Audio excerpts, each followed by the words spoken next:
그래서 이 상대 쪽 CEO가 뭘 시켰냐면 자기 항공사여서 하루 동안 스튜어디스를 하라고 그랬어요.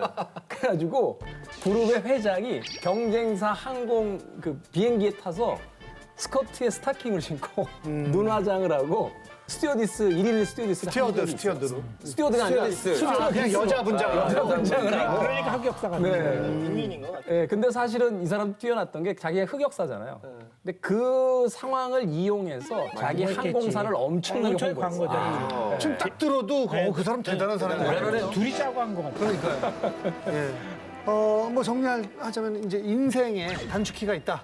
그러면은 이제 흑역사 완전 삭제도 있고 뭐 전성기 시절 컨트롤 V, 컨트롤 C 뭐 붙여넣기도 있고 아니면 녹화 안 풀리면은 그냥 F5로 새로 시작하는 수도 있고 뭐 인생 다시 한번 시작하는 의미에서 뭐 어떤 단축키를 쓰고 싶어요? 저는 개인적으로 좀 좋은 경험 한 번 더 좀 복사해서 붙여놓기 하고 싶은 게 있는데요. 옛날에 그 방송 시작하고 나서 독일 그 기자가 저랑 인터뷰했었는데 그때 제가 그런 얘기 했었어요. 어떤 한국 사람이 이제 댓글 달았는데 독일 하면은 딴일 떠오르고 단일 하면은 독일이 떠오른다. 이런 식으로 이제 연결시켰는데 그 사람이 그 기자가 그거는 기사 제목으로 삼았거든요. 독일 하면은 단일이다 막 이런 식으로. 그래서 좀 어깨 무거워지면서도 되게 고맙게 생각하기 때문에 그냥 이거 복사해서 다시 한번 좀 계속 쭉 갈 수 있게 좀 붙여놓고 싶어요. 그러니까 뭐 이거 즐거운 상상이기 때문에 하긴 합니다만 그 헐리우드 한 여배우가 아주 재밌는 이야기를 했어요. 이 질문에 대한. 눈옆에 주름이 이렇게 있으니까 그걸 뭐 메이크업이나 혹은 수술로 좀 가려보시는 게 어떨까요? 라고 제안을 했다는 거예요, 누가. 근데 그 여배우가 뭐라고 그랬냐면 내가 이걸 만들기 위해서 얼마나 고생을 했는데 라고 얘기했다는 거죠. 그러니까 멋있네요. 생각해보면 돌아가고 싶은 순간이 별로 없어요. 너무 전쟁터처럼 살아가지고 오히려 지금이 제일 편한 게 아닌가 하는 또 생각이 들어서 나이 든 거예요. 저도 비슷하게 생각해요. 뭐 하나를 단축키를 고르라면 저는 그 스크린샷 버튼 있잖아요. 내 흑역사를 계속 얘기하는 게 저의 성장이나 어떤 그런 걸 도와주는 느낌이 들어요. 그래서 오히려 저는 스크린샷을 되게 많이 할 것 같아요. 지금 내가 실수한 거, 내가 과거에 했던 것들 그런 것들을 딱 저장해 놓고 늘 볼 수 있는. 직업적인 특수성 때문에 저 역시도 저의 흑역사를 이렇게 막 얘기하는 걸 그리고 다른 사람의 흑역사에 이렇게 뭔가 덧붙여서 얘기하는 걸 좋아하거든요. 네네. 예. 그런 거는 뭐 도움이 되겠네요. 그 얘기는 아마 이런 얘기가 도움이 되겠죠. 그러니까 우리는 고난을 극복하고 여기 온 게 아니라 그 고난이 지금의 나를 만들었다라고 이야기하는 그것도 거죠. 이제 포장인데. 좀 아름답게 마무리 좀 하면 안 됐을까? 아니, 그러니까 제가 보기에는 그게 이제 흑역사를 얘기하잖아요. 그 얘기가 뭐냐면 인생에서 어두운 시절이 있었기 때문에 밝은 시절도 있는 거거든요. 사사하고 무의미했던 시간들도 나중에는 그것이 있었기 때문에 의미 있는 시간이 생기는 거죠. 그러니까 인생도 다시 뭘 고친다 이런 게 거의 불가능한 거죠. 왜냐하면은 우리가 의미 없다고 생각하는 것은 사실은 자신이 판단할 수 있는 문제가 아니에요. 우리가 모르는 거예요. 우리는 좋은 순간만 기억하려고 하는 거죠. 하지만 그것이 있으려면 밑에는 어두운 시간들이 있었겠죠. 근데 그 시간 없이는 없었을 것이다. 좋은 시간도. 저는 그래 통째로 있어야지 의미가 있는 것이지 거기서 어떤 거를 뭐 변형시킨다는 것은 불가능합니다. 몇 개 빼내면 미래가 점점 바뀌잖아요. 그러니까. 그리고 저는 그런 생각도 해요. 이제 뭐 어차피 뭐 방송하신 분들 다 똑같겠지만 어떤 에피소드도 생기잖아요. 그러니까 내가 아무리 뭐 안 좋은 역사도 한 창피한 역사 이런 거 있더라도 나중에 내가 80세 됐을 때 나의 손자들 딱 이렇게 다리 위에 앉혀놓고 뭐 초콜릿 좀 먹여주면서 야, 네 할아버지 말이야 옛날에 그랬다. 뭐 이런 식으로도 얘기할 수 있는 그런 새벽 1시에 술 취해가지고 이렇게 해가지고 제가 보기엔 할아버지가 얘기하기 전에 애들이 먼저 찾아낼 것 같아요. 뭐지? 우리 할아버지? 제가 보기에는 그거 맞을 것 같아요. 그거를 들고 와서 물어볼 것 같아요. 할아버지 이거 옛날에 왜 이게 이러셨어요? 할아버지인가? 이거 그 사진을 찾으신 작가님 일단 좀 끝나고 좀 나누고. 자, 이번 주제를 공개하기 전에 새로운 고수를 모셨습니다. 지난번에 저희가 전화 연결하면서 그럼 조만간 한번 기회 되면 모시겠습니다 했는데 이렇게 빨리 뵙게 됐어요. 건축가이자 역술가 박성준 고수 환영합니다.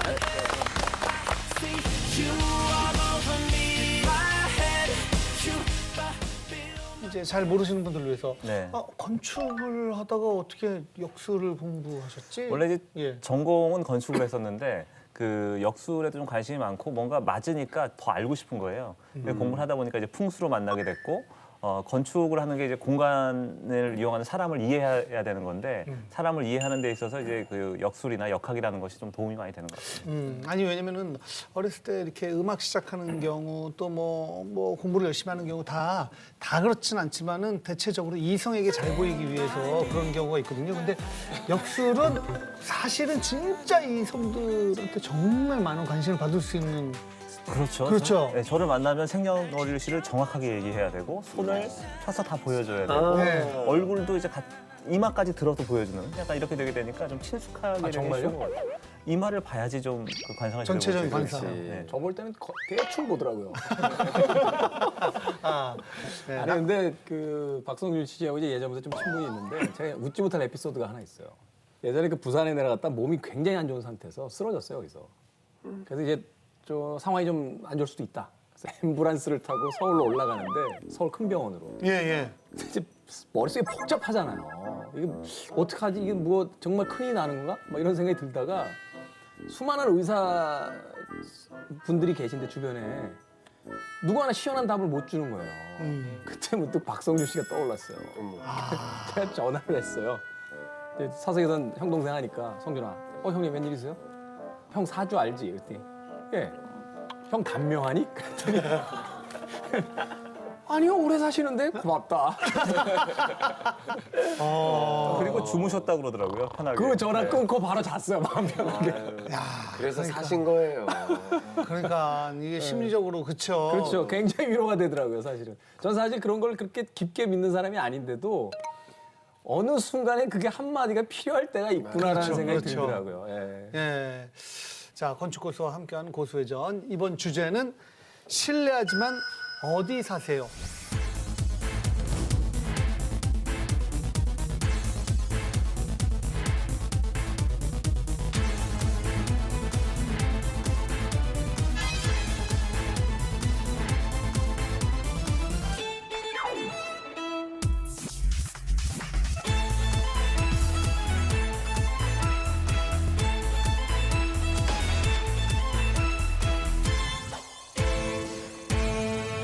이게 요즘은 어디 사세요도 좀 신뢰가 되는 듯한 느낌이 있을 수 있는 거죠? 그렇죠. 그러니까 사실은 이제 맥락을 좀 봐야죠. 그 앞에 어떤 일이 있었느냐에 따라서 이게 질문이 좀 의미가 달라질 수 있죠. 그러니까 쉽게 얘기해서 뭐 모임이었는데 모임이 끝나고 이제 차를 잡아야 되는 상황이다. 뭐 이때 뭐 어디 사세요? 이렇게 물어보는 건 괜찮은데 아무런 맥락이 없이 연계되는 어떤 상황이 없이 그냥 어디 사세요? 라고 묻는다는 건 그 동네를 좀 보겠다는 뜻처럼 들려서 불쾌할 때가 좀 있어요. 아, 약간 연봉 얼마 정도 되세요랑 비슷한 느낌으로. 그렇죠. 독일에서는 어디 사세요라는 질문은 꼭 그 정보가 나한테 진짜 필수적인 정보이어야 그런 질문을 하는 것 같아요.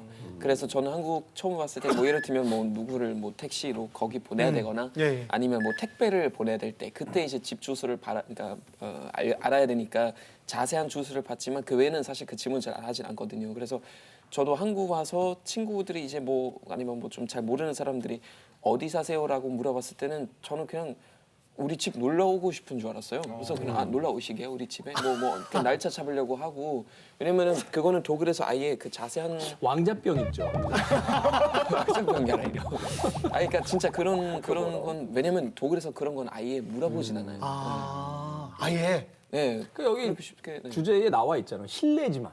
그러니까 본인도 아는 거예요. 실례지만은 실례하지 마세요. 그러니까 이러면 이제 실례인 거 아시면 묻지 마세요. 이렇게 대답해도 되겠지만 이게 말하자면 뭐 차를 잡아주겠다 아니면 뭐 놀러 가겠다라고 했을 때는 어디 사세요? 뭐 동네 같으면 뭐 같이 놀아요. 뭐 이런 얘기면 실례지만이 안 붙죠. 실례지만이라고 하는 건 자기 스스로 자기가 가지고 있는 이 질문의 의도가 그리 순수하지 않다는 걸 드러내는 표현인 거죠. 그렇죠. 그러니까 그 사람에 대한 정보를 조금 유추해 볼 수 있죠. 예를 들어서 뭐 누구라고 할 수는 없지만 그냥 이태원 아파트에 남자들이 들락날락거리는 그런 집에 혼자 사는 남자, 40대 남자. 그러면은 뭐 이렇게 누군지 유추할 수 있잖아요. 예, 그런 것처럼. 다니엘, 왜 그래 도대체? 근데 그거는 옛날에도 그랬어요. 요즘 막으로 아, 그래요? 처음 얘기하는데 제가 어렸을 때도 동네를 얘기하면 사람들이 대충 그 생활 수준을 짐작하고. 사대문 안쪽이냐 네, 바깥쪽이냐. 그때는 이제 기준이 사대문 안이 옛날에 전통적인 도성이었기 때문에 아현동이라든가 이런 데 살면은 이제 부자였던 거예요. 아현동이 그래요? 네, 그러니까 그리고 성북동, 그리고 가회동, 뭐 팔판동, 뭐 이런데 삼청동. 그러니까 옛날에도 그런 것들이 있었어요. 그리고 그 바깥으로 벗어나면 이제 마포가 되고 이런 데는 이제 신개발지죠 옛날에. 마포 종점. 그러니까 이제 이런 얘기까지 알고 있네. 그러니까 우리가 이제 제가 어렸을 때 마포를 간다 그러면 엄청나게 멀리 가는 거였어요. 그래서 어디 사냐고 물어봤을 때 용산에 산다 그러면 와, 엄청 먼 데 사는구나. 이게 옛날에는 있었어요. 옛날에 있었다는 게 뭐냐면 옛날에 가졌던 그런 좋지 않은 버릇이 지금까지 이어졌다는 거예요. 지금. 진짜 그 드라마 보면 예전에 항상 그 일하시는 분이 네 성북동입니다. 네, 그렇게 했죠. 네 성북동입니다. 항상 그랬어요. 네. 근데 제가 제천에서 태어났는데 그 의림지 쪽인데 거기서 예 제천 의림지입니다는 뭐 안 하잖아요. 다른 동네는 안 해. 다른 동네를 얘기하는 것도 신뢰가 될까봐 예를 못 들겠어요. 그래서 그냥 제 고향만 말씀을 드리는 거예요. 성북동 얘기하고 평창동. 평창, 정릉 뭐 이런 데 얘기하죠. 아현동. 성북동입니다, 평창동입니다 이렇게 얘기하는 거는 과거에 이제 신분을 나타내는 약간 현대판 호패 같다는 좀 생각이 들어요. 어떤 직업이나 계급 같은 걸 좀 나타내는 의미가 있는 거죠. 근데 어디서 왔냐는 거를 이제 가끔 TV 인터뷰를 하잖아요. 근데 거기서도 되게 재밌는 걸 본 게 지방에서 왔다. 그때 자기가 얘기를 하는 거는 뭐 부산에서 왔습니다, 광주에서 왔습니다 이렇게 이야기를 해요. 근데 서울에서 왔습니다라고 안 하고요. 어디는 구를 얘기해요. 어느 구에서 왔습니다. 어떤 사람은 동까지 이야기를 해요. 청담동에서 왔습니다. 그걸 보면서 자기 지역에 대한 프라이드가 있구나 없구나가 살짝은 이제 뭐 확실하게 확언할 수는 없지만 좀 보이더라고요. 아 근데 저 궁금한 거 있는데 전 외국인으로서 그건 되게 이해하기가 좀 어렵거든요. 저희 보통 전화 받으면 그냥 그 성을 얘기하거든요. 뭐 저 같은 경우에는 그냥 린드만 이렇게 하면은 그 상대방이 이제 누군지 아니까 알기 위해서 잘못 걸은지를 확인할 수 있고. 근데 이렇게 동네 이름 말하면 막말로 이제 진짜 뭐 청담동입니다 뭐 이런 식으로 얘기하면은 반대쪽에선 이거 좀 허세 뿌리는구나라고 생각하는 거예요? 아니면 그냥 일반적인 건가요? 굉장히 옛날 이야기 아니에요. 근데 사실 그렇죠, 그거는? 그렇죠. 옛날. 옛날 이야기. 요즘은 안 그런데 예전에 거기 사는 사람들이 아니라 거기서 일하시는 분들이 성북동입니다. 그러면은 아 예 거기 성북동이죠. 아 맞게 걸었군요. 거기 혹시 사모님 혹은 사장님 지금 안 주무시나요? 뭐 이렇게 확인하는 거죠. 근데 사실 솔직히 뭐 재수 없죠. 예. 재수 없어요. 그러니까 그 영화 한 편은 또 예를 들 수 있는데 그 사는 어떤 공간이 그 사람의 어떤 신분 같은 걸 얘기해 주는 게 영화 건축학개론이라고 있었죠. 영화에 보면 서울에 갓 올라온 여주인공은 반지하에서 살아요. 거기서 이제 자취하죠. 남자 주인공은 옛날 전통 한옥에 살고 있고 그리고 라이벌 관계인 학교의 선배는 오피스텔 원룸에 살아요. 그러니까 이것이 가지고 있는 공간이 그 사람의 어떤 그 신분이라기보다는 캐릭터들까지도 소개를 한다는 거예요. 반지하에 살고 있는 그 여주인공은 이제 갓 지방에서 올라온 인물이고 한옥집에 살고 있다는 것은 그래도 전통적으로 아직까지 이 남자가 순수하며 과거의 어떤 이런 순수성을 지키고 있는 남자라는 걸 보여주고 현대적 오피스텔에 살고 있는 남자는 굉장히 현대적이면서 또한 가장 신분이 높은 인물로서 이제 그려지고 있다는 거니까. 근데 그 반지하에 사는 그 여자가 수지라는 게 문제잖아요. 제가 보기에는 반지하는 의미가 없고 수지가 의미가 있기 때문에 뭐 그거는 그닥 그렇게 뭐. 99칸 집이라고 하는 말이 있잖아요. 근데 그게 그냥 기둥과 기둥 사이가 이제 한 칸인 건데 그냥 99칸 집인가 보다가 아니고 조선시대 이제 법적으로 그 법도가 궁궐보다 큰 집을 못 짓게 하고 그 일반 집은 아까 99칸 넘을 수가 없었거든요. 그럼 그게 주는 의미가 있는 거죠. 이 집은 99칸 집이야라고 하는 거는 정말로 대감집이구나. 정말 쌀집이구나. 아 한 칸이 기둥과 기둥. 네, 기둥 네. 사이가 한 칸. 그걸로 따진대요. 네. 저희가 이제 집에 대한 얘기를 네. 좀 하는데 네. 약간 거기 도움 말씀을 주시죠. 어떤 집, 어떤 공간에 사는 게 아무래도 뭐 풍수나 뭐 여러 가지 네. 뭐 역학적으로도 뭔가 도움이 되는지. 네, 이제 홈이냐 하우스냐로 좀 얘기해 볼 수 있을 것 같은데요. 시공사에서 어떤 집을 만들어주면 그거는 이제 물리적인 공간인 하우스가 되는 거고요. 그 안에 우리가 라이프 스타일이나 생활 패턴을 넣어서 가족들이 시간을 들여서 공간을 만들 때 비로소 따뜻한 우리만의 집, 홈이 될 수 있는 것 같습니다. 그래서 보통은 이제 우리나라 사람들이 이사를 하게 되면 4주 만에 인테리어로 모든 걸 다 바꾸잖아요.